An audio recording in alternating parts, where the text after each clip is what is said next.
They called her the Virgin Queen, England's first Queen Elizabeth. A legend in her own lifetime. Yet behind her fame lie many secrets and an unsolved mystery. Why didn't Queen Elizabeth marry and provide an heir to the throne? For centuries, rumors have swirled. Claims of illegitimacy, adultery, and even that the Queen may not have been a woman at all, but a man, or somewhere in between. Now, the startling stories and secrets behind England's Virgin Queen.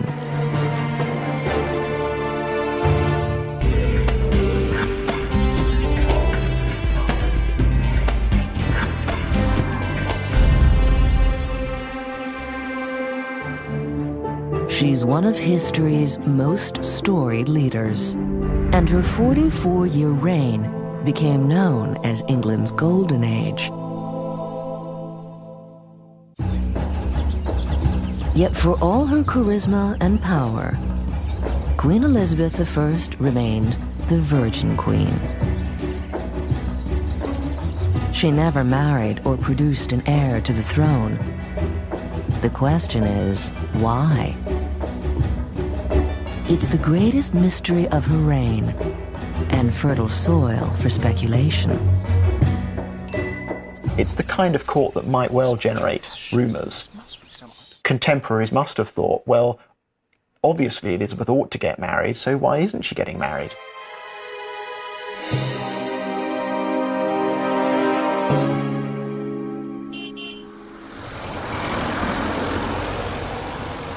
The sleepy village of Bisley claims to have an answer. Located 85 miles outside of London, it hasn't changed much today.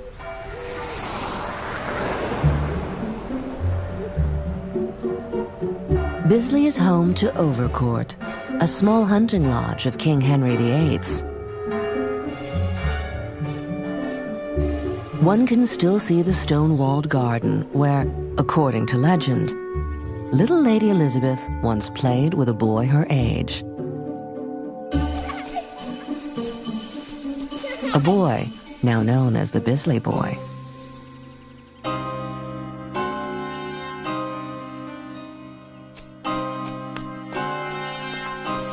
As the story goes, when she is just 10 or 11, the young princess comes to live at Overcourt for a short period of time, while her father, King Henry, is away. One day while playing, Elizabeth falls seriously ill. Her manservant and maidservant were absolutely terrified because there was a visit of the king coming very shortly to see his daughter. In a matter of hours, she dies. They were extremely concerned that they might have the heads chopped off because he was rather prone to taking draconian action for people who displeased him.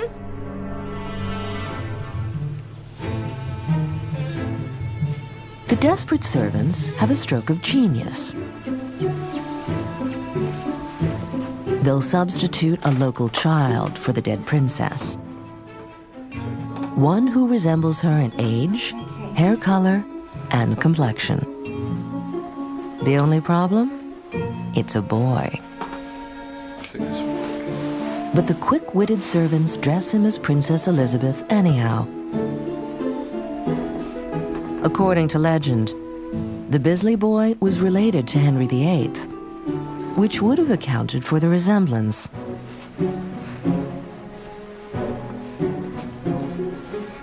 The story has been passed down in this village for over 400 years, and many of the locals still believe it could be true.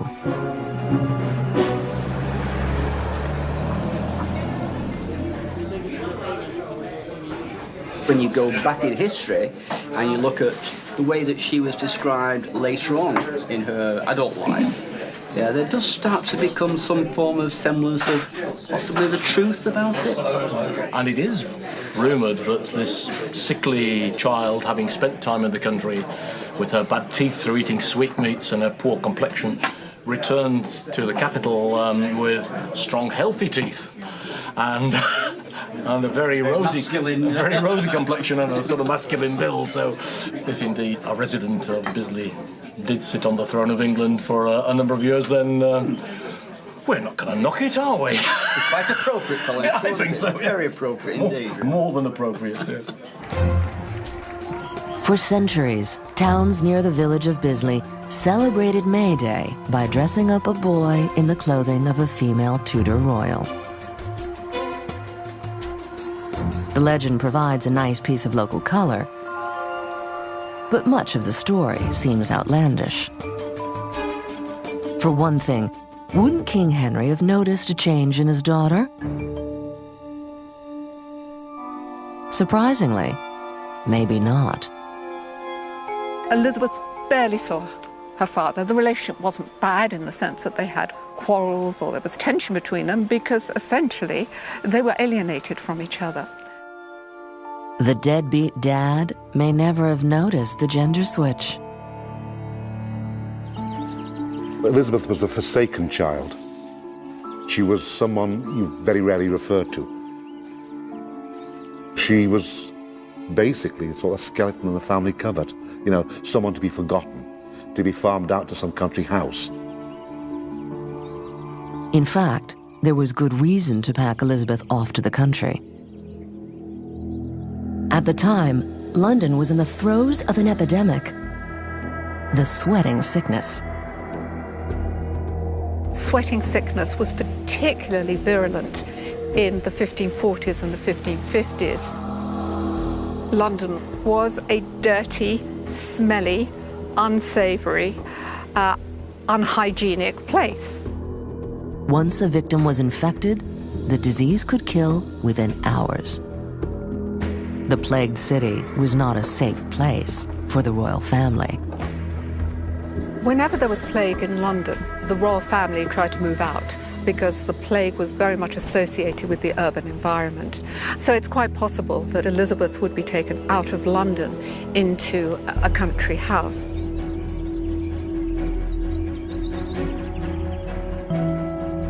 So the young princess may actually have stayed at Overcourt.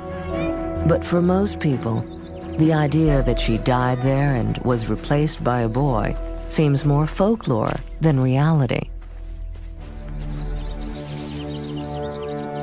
But in the late 1800s, the Bisley boy story is bolstered when the vicar of the local church makes a startling discovery. He claims he found a coffin containing a skeleton of the girl born Princess Elizabeth. It is believed that he then reburied the bones. Archaeologist Mark Horton has traveled here from Bristol to examine the coffin. Well, so this is a coffin, all right, a stone coffin. The big question is whether it's Roman or medieval in date. The Romans occupied Britain over 1,000 years before Queen Elizabeth was born. So if the coffin is Roman, it's almost certainly not hers. One dead giveaway of a medieval coffin would be a drain hole at the bottom. Drain holes to let the putrefying flesh go out through the bottom. Otherwise, you tend to get gases building up, and quite often coffins could actually explode with all the bits thrown everywhere. Possibly something there, I don't know. Ah! There it is. Oh, what's that there? Horton can now deduce the approximate date of the coffin. The fact it's got drain holes in the bottom makes certain that it's a medieval coffin rather than, say, a Roman coffin. There were lots of Roman coffins around here, and they were much occupied by the Romans. So the fact is this is a medieval coffin, and I would judge it to date between the 13th and early 14th century. That would be around 200 or 300 years before the young Elizabeth was said to have died at Bisley, around 1543. It's made of... Despite his skepticism, Horton says the age of the coffin doesn't completely rule out the possibility that Elizabeth was buried in it. Whoever was in there would have been reusing the coffin from 200-300 years before. And if that's the case, then maybe the 16th century is a reasonable context, because at that time it was during the English Reformation, churches were being despoiled, abbeys were being dug up and being destroyed. So the likelihood is that there were quite a lot of these coffins just lying around. If it were the case that Princess Elizabeth died here, the body would have to have been buried very quickly, and therefore the body would have been put in possibly an existing coffin.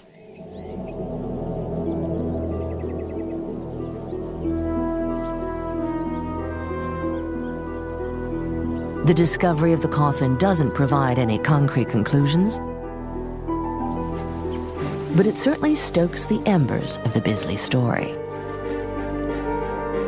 Then, in 1910, the story catches fire when the hottest author of the day gives the Bisley tale some fresh air.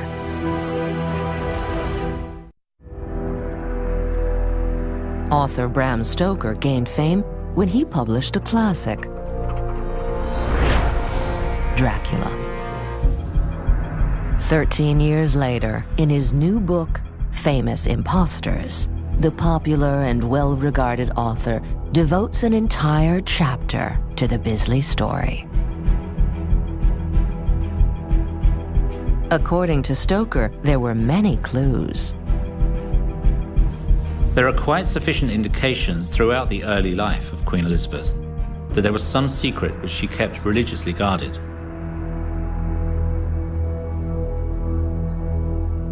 What is this deep, dark secret? Stoker scrutinizes her writings and notices a drastic change in her prose, as if written by a completely different person. Elizabeth's literary style had entirely changed. The meager, grudging style had become elegant and even florid, afforded by the study of the Latin and French tongues. With his many observations, Stoker never claims the story to be true, but at the same time refuses to dismiss it out of hand. In one way, there is a duty which the reader must not shirk, if only on his own account, not to refuse to accept facts without due consideration. Wildly improbable as the Bisley story is, it is not impossible. The book ignites a firestorm of more gossip. Much of it centers on anecdotal observations of Queen Elizabeth's masculine features. Some mention her long, thin hands. The carved marble effigy of the Queen on her coffin has extremely long fingers, as do paintings and pairs of gloves. She wore heavy layers of white makeup on her face, which some say could have been used to hide stubble. Though others say she could have been trying to hide scars from a bout of smallpox. She was famous for her high collars and ruffles around her neck. Believers in the Bisley Boy story see that as a convenient use of fashion to hide an Adam's apple. The athletic queen loved to hunt, and she was good in the saddle, able to outride all the women and many of the men in her court. Some portraits of Elizabeth at the time look very feminine, while others look more masculine. And finally, some claim Queen Elizabeth I forbade a post-mortem upon her passing, suggesting she was hiding something. Still, with all the conjecture, most experts see the story as urban legend. and as a way to deal with a much bigger issue of that era. I think the later part of the 19th century had difficulties with confronting the problem of a powerful woman. And I think one of the ways that they tried to deal with the problem of this powerful woman was to say that Elizabeth was an anomaly. There was something either wrong with her, or she was, in fact, the other way is that she was a man. In the royal family, a powerful and independent woman refusing to marry was a big deal. Parliament and the Privy Council spent a lot of time petitioning her, pressuring her, asking her to choose a husband and get pregnant and have an heir. If Elizabeth were to die as a single woman, without an heir of her body that everyone in England could accept as the next ruler, then the crown was up in the air. Despite the pressure, Queen Elizabeth doesn't succumb to becoming a desperate housewife, fueling rumors and questions of why. But perhaps her parents didn't set her the best example. You might have a dim view of marriage too, if your father cut off your mother's head.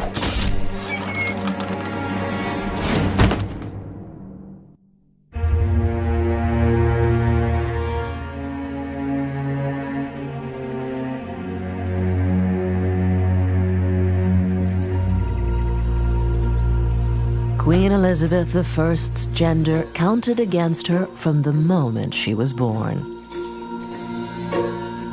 It was a strike against her mother as well, Anne Boleyn. I think Henry was disappointed that Elizabeth was daughter. I think he was obviously hoping for a son. Anne Boleyn was King Henry's second wife. His first, Catherine of Aragon, had borne him a daughter, Mary. When Catherine was almost past childbearing age, a young, attractive, and flirtatious Anne became the apple of the king's eye. I beseech you now with all my heart, definitely, to let me know your whole mind as to the love between us. For necessity compels me to plague you for a reply, having been for more than a year now struck by the dart of love, and being uncertain either of failure or of finding a place in your heart and affection. Henry's love letters to Anne gush with a fervent desire to marry her. But the Pope refuses to grant him a divorce. Then King Henry has a great idea. He decides to leave the Catholic Church and declare himself divine leader of the Church of England. He petitions to the church courts to have his marriage with Catherine annulled. But before they act, Anne gets pregnant. When Anne Boleyn was pregnant, everyone convinced themselves it was bound to be a boy. Certainly Henry did. We know that from the letters that were sent out to announce the birth of a prince, and then people have gone through writing a little S on the end so that it says princess. On September 7th, 1533, Elizabeth is born. King Henry is disappointed. He wants to try again, but the results are even more upsetting. The record of Anne's pregnancies while she's queen is rather curious. Princess Elizabeth is born. The following year, 1534, she thinks she's pregnant, but as we know, no child appears. What we then know is that she was pregnant at the end of 1535, early 1536, but then there is a miscarriage. There's debate as to how this disappointment affects King Henry's feelings for his wife. Some scholars suppose that Henry is getting rather fed up with Anne, that what he wanted at all costs was a son, and this was causing him doubts about the marriage. I'm not so sure. Majesty. What is certain is shortly after the miscarriage, King Henry has the Queen arrested and imprisoned in the Tower of London. The charges against her are scandalous. What Anne was accused of in May 1536 was that she had committed adultery with 5 men, including incest with her brother.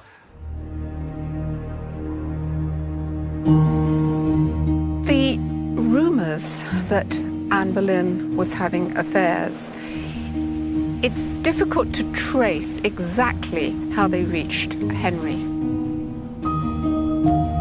But when Henry learnt about them, he appears to have believed them. In my view, Anne Boleyn did not have affairs. I think she played flirtatiously with people at her court, but the court was a place where one would be extremely foolish to have affairs. All 5 men are found guilty. They were executed, and painfully so. There was no escape for them. There's no escape for the Queen either. King Henry wants to ground his wife, Tudor style. Princess Elizabeth's mother, Anne Boleyn, is ordered beheaded by her father. Elizabeth is not yet 3 years old. If you're found guilty of treason, hanging, drawing, quartering, disemboweling, your body dismembered, tarred, pickled, stuck on gates or bridges, was a warning. For you to suffer the dignity of Anne Boleyn's death, simply beheading, was a great act of mercy and compassion. And in the circumstances, one that most people would beg for. King Henry's final gesture of affection for his wife is to hire an executioner from France to chop off her head. A sword was cleaner and quicker than an axe, which could take 2 swings. Quite often, either due to nerves or drink, the executioner did bungle executions. It was common practice.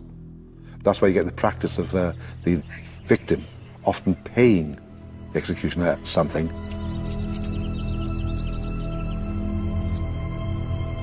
Pray for me, ladies. Anne kneels bravely and says her prayers. Jesus, the executioner picks up his sword behind her. To Jesus Christ. Then just before striking, he asks for his sword. So the Queen doesn't know it's coming. Give me my sword. Jesus Christ, I commend myself.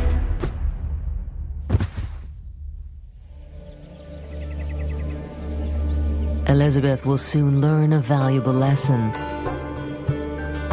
Life in Tudor England can be cruel.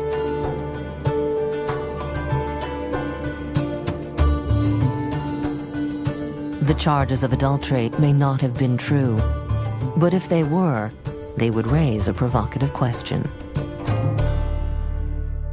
If Anne Boleyn was sleeping round, it is possible that Princess Elizabeth, born in September 1533, might just possibly not have been Henry VIII's daughter. Who knows? It is just possible. In the end, probably unlikely. It's one of these things which is unprovable, but it's worth just leaving the possibility open. Upon the death of her mother, Elizabeth takes another blow. She is shunned and removed from the line of succession to the throne. King Henry marries his 3rd wife, Jane Seymour, and she gives him the son he had always wanted, Prince Edward. And it was only about 1543 that Henry began to think again about the succession and realized that it was very insecure. He only had 1 young son, and he needed to ensure that it would continue within his line by making both Mary and Elizabeth his heirs. Now at the age of 10, Princess Elizabeth is officially reinstated and 3rd in line to the throne. Just 3 years later, when she's 13, her father, King Henry VIII, dies. The young princess moves in with her stepmother, who quickly marries a close friend, Thomas Seymour. What happens next between the princess and her stepfather will be a scandal. One so salacious, it may be the reason she avoided marriage entirely. Please stop.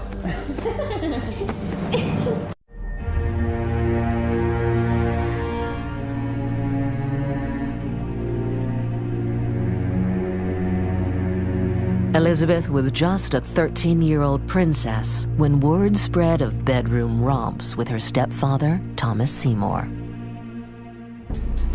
We have evidence from eyewitnesses of Thomas Seymour coming into his stepdaughter's bedroom in the morning and waking her up before she had put on her clothes for the day. So she was in bed in her bedclothes, tickling her, having sort of a sexualized teasing.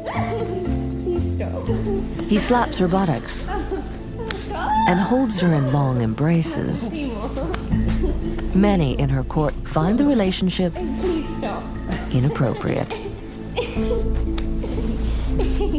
It happened over a period of months, and Elizabeth grew increasingly uncomfortable with these episodes. But it seems pretty clear that Elizabeth did, at times, fall under the spell of Seymour's charms. Thomas Seymour is said to be attractive, tall, athletic, and charismatic. And many believe he is using his charm to woo the impressionable teenager, possibly to satisfy his own ambitions. If Seymour married Elizabeth, he would have immediately been such a powerful figure in the kingdom. Any children that they had of that legal marriage would have been in the succession, and when Elizabeth became Queen of England, if she did, he would be her husband, the King of England. When Seymour's wife, Catherine Parr, dies, he conspires to marry the young princess. Some say by trying to plant his seed. Rumors he did not quell, but encouraged. His fate, though, is sealed when the 12-year-old King Edward learns of his uncle's plot to marry Elizabeth. His scheme was neither good for his soul nor his head.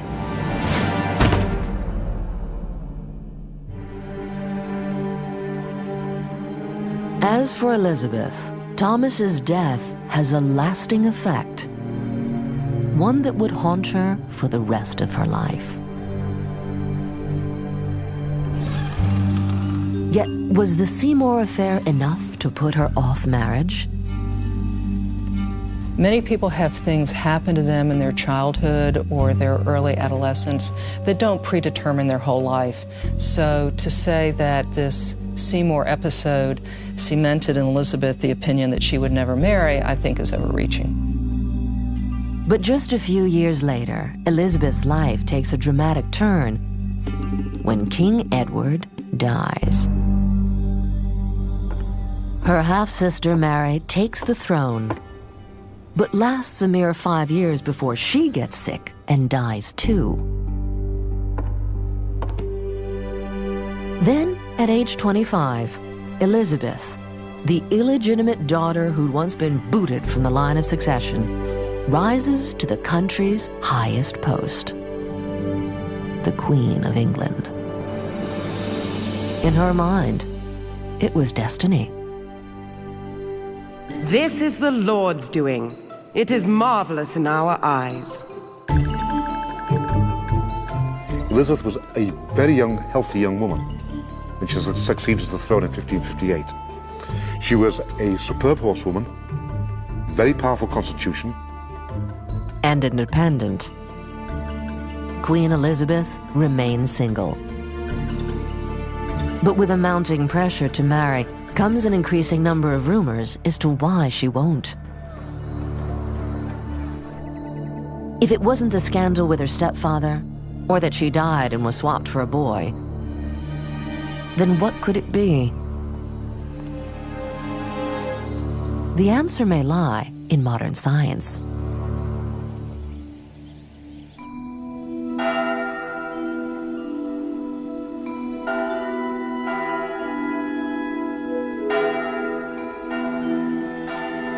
In 1985, a startling study is published.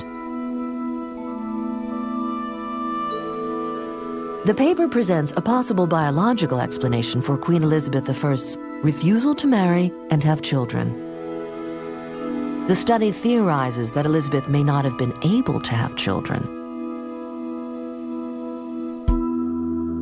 Dr. Rita Bakken, a psychologist from Simon Fraser University, compares Queen Elizabeth's physical traits with a genetic condition which is now called complete androgen insensitivity syndrome.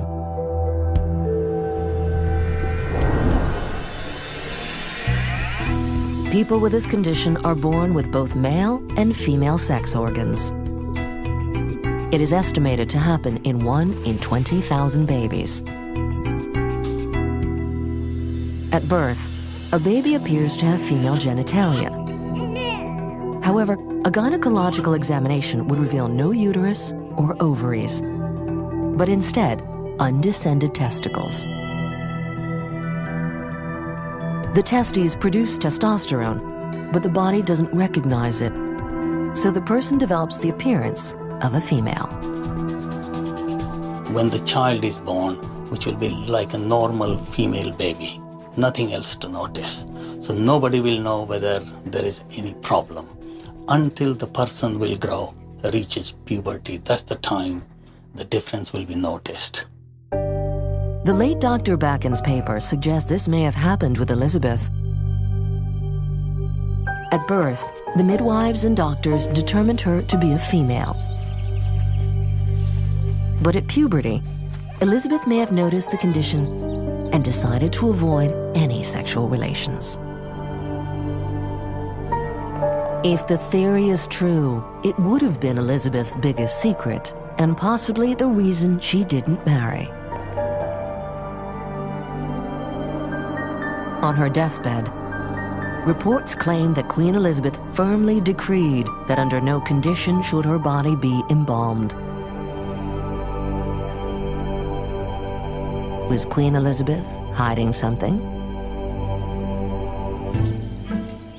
The study makes the case that Elizabeth had many characteristics, sometimes associated with complete androgen insensitivity syndrome, and that individuals typically present as attractive, intelligent, and practical. And females are above average height, slim, active, athletic, with notably long and beautiful hands. But obviously, not every woman with these traits has this condition.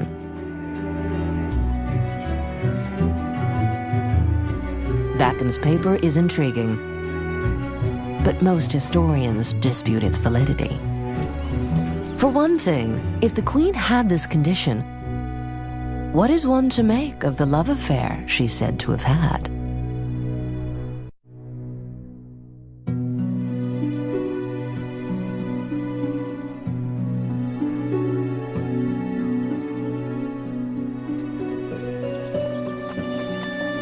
Rumors have swirled for years that Queen Elizabeth I had one true love. His name was Lord Robert Dudley, her horseman. She had one great weakness, one great passion, I believe. Just one. That was Robert Dudley. Dudley was extremely attractive. He was close to her in that he was made master of the horse, and so he was physically close to her, spending time with her when she was doing her favorite activities, hunting and riding. I'm pretty sure from the descriptions that Elizabeth was, as I said, in love with him. Her letters to Dudley hint at their closeness. You are like my little dog. When people see you, they know I am nearby. But as Queen, Elizabeth had to be careful of her public image. As she learned early in life, her romantic relations were never her own. Every decision affected the entire country. And as soon as she took the throne, there was one question on everyone's mind. And immediately people say, you're young, who are you going to marry? We must have a male heir. And this dominates the first 10 years of Elizabeth's reign. In 16th century monarchy, marriage was less about love and more about political alliances. She would engage in marriage negotiations with foreign rulers. However, these negotiations are overshadowed by the presence of Robert Dudley, whom I think Elizabeth was infatuated with. It has been said that Elizabeth led with her head, not with her heart. But she did struggle with her feelings for Robert Dudley, who, according to rumors, she wanted to marry. But it was impossible. Lord Robert Dudley was already married to Amy Robsart. One of the great obstacles to Dudley's and Elizabeth's happiness was Amy Robsart. She and Dudley had married years earlier. They'd separated. Amy lived her own life while her husband, certainly when he became Elizabeth's leading courtier, Master of Horse, followed the Queen around the country. We know from Dudley's own letters that Elizabeth was jealous of Amy Robsart. It's a 16th century love triangle. When Dudley's wife Amy falls ill, the plot thickens.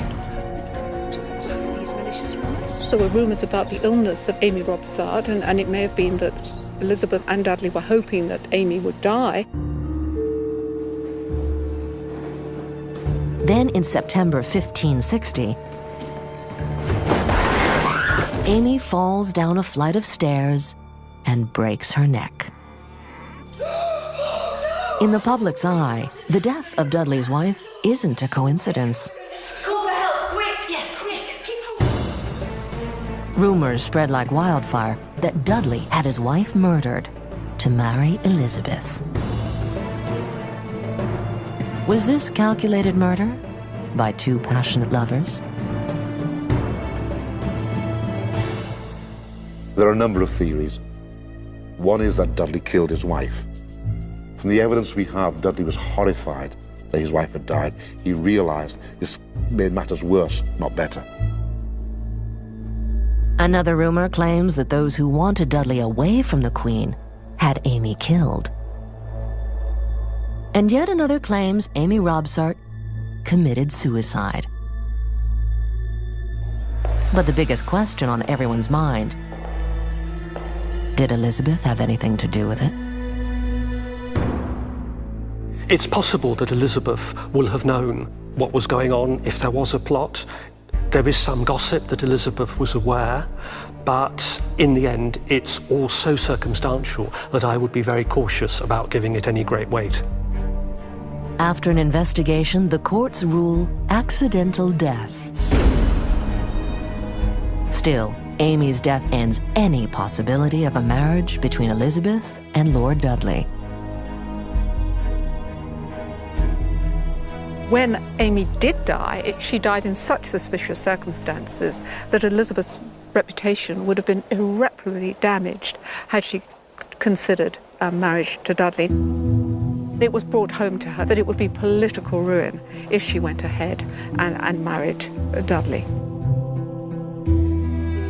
Elizabeth denied they ever had a love affair. Friends, yes. But lovers? No. And no one could prove otherwise. Although there were rumours that Dudley and Elizabeth were lovers, they did not come from the household of Elizabeth. They didn't come from people who would have been in the know. I don't think Elizabeth would have taken the risk in the first place, because one of the hallmarks of Elizabeth's character is that she's circumspect, she's cautious, she's politically savvy. She would not have taken the risk as far as I can see. Whatever the truth, these rumors follow Elizabeth throughout her reign and her relationship with Robert Dudley. Then, 25 years later, the rumors flare again when a ship is said to have run aground off the coast of Spain. A man announces that he is Arthur Dudley, the bastard son of the Lord Robert Dudley and Queen Elizabeth.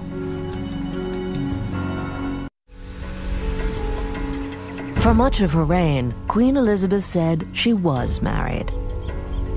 I have already joined myself in marriage to a husband, namely the Kingdom of England. It is said she adored the title, the Virgin Queen. He's English. But there was one man who claimed to be the proof I am Queen Elizabeth's son. that she wasn't a virgin at all.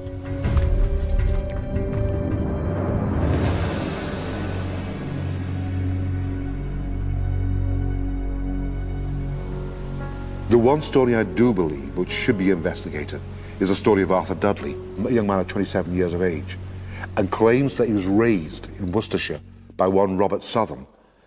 This Arthur Dudley says he's the son, natural son, of Robert Dudley, the Queen, that the Queen gave birth to him.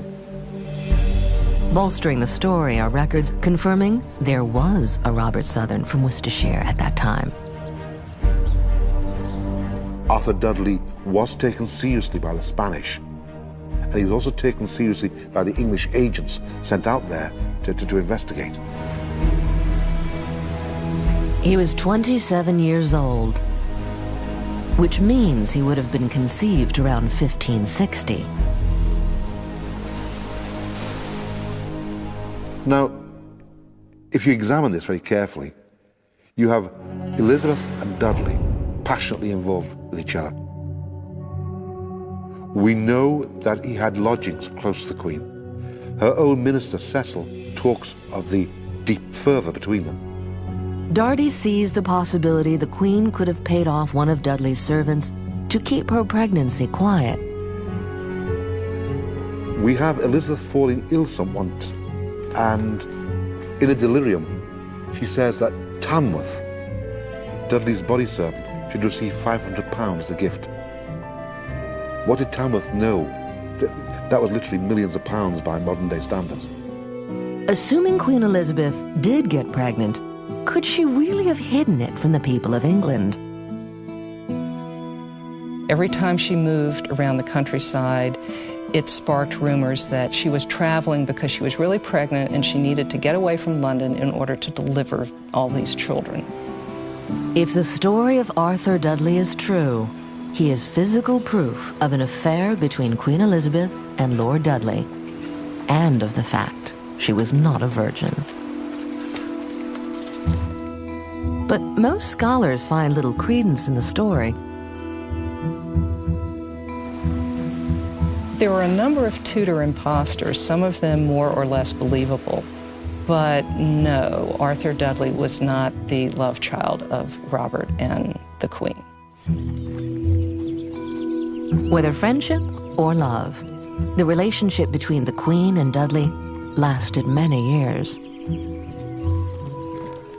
She never really gave up. Despite the passing of the years, despite the fact that Dudley perhaps got married at least twice, this is the man that when he died, Elizabeth locked herself in a chamber and wouldn't come out. The door had to be forced. Particularly as she aged, Elizabeth loved being called a virgin. It justified her decision never to marry. But it created a political crisis. Just who would succeed her? Increasingly, it looked as though she had a way out of the religion and succession problem, which was to look to Mary Queen of Scots' son, James VI of Scots. She never officially confirms that he will be her successor, but as her reign goes on, it becomes increasingly obvious to everyone that he's the best candidate. At age 69, after a long illness and period of decline, Queen Elizabeth I dies.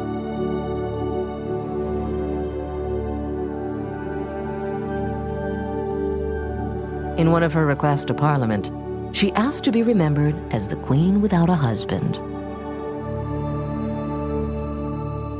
And in the end, this shall be for me sufficient, that a marble stone shall declare that a queen having reigned such a time lived and died a virgin.